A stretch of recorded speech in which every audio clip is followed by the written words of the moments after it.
Rosetter, but also here, the soil procession in 2015, where we had 50 farmers coming to Oslo, donating a piece of their land, their soil, and we marched through the city with this soil, bringing the soil into the city as kind of like a start of this project,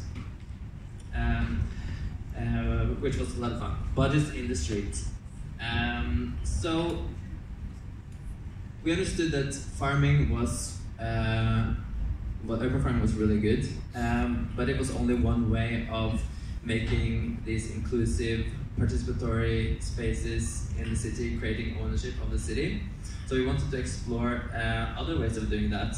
And I think we took with us a lot from Rosetter,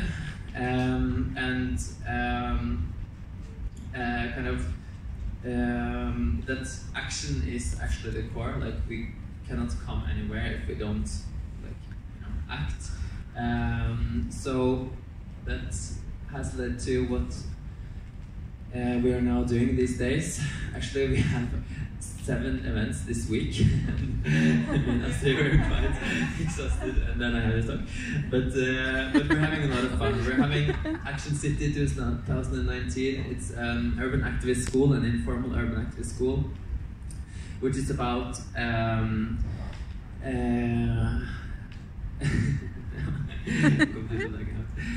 it's about sorry, Astrid, can you help me? Struggles and dreams for the city into action. Thank you. So this is what we're exploring, and we're doing that in many different ways. We're inviting artists and designers and others to learn and teach their creative methods on how we can act, how we can change the city, and through ad busting, for example, where we have taken some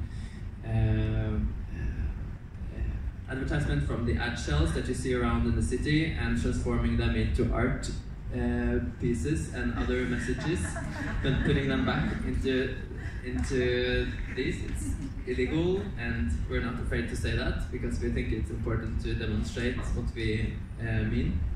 This is together with Advertising Norway, who is a street art urban activist group, and we also did like a more kinder way of ad busting, where Jordan Saylor from New York, and our New York-based artist, learned us how we can use Snapchat actually to and create filters. You know, when you have these bunny ears, like in also in other apps, that you can like put on. You have your face, and then suddenly like all these things pop around your head. You can use the same technology, only with other images that you pick. And so he uploaded a lot of advertisements, like Norwegian advertisements, into this app, and the participants worked with creating new images that were put on top of this in this app. And you could actually, for some time, download this filter on your phone, so you could all have viewed this for some time. Unfortunately, you can't anymore. But just like a fun thing, like you can also use technology to spread a lot of these messages. You can see how it works here. So yeah, it's replaced by something that someone created in the workshop. And we also had a building workshop with Makers Hub. They're designers and architects, and they work a lot with these co-building processes. And we created some benches for Elgesletta, which is a space in Oslo. It's a bit controversial because after working a lot with the issue of drug users in the city and how they're actually chased around and not really, like, they don't have any kind of rights to the city, it feels like.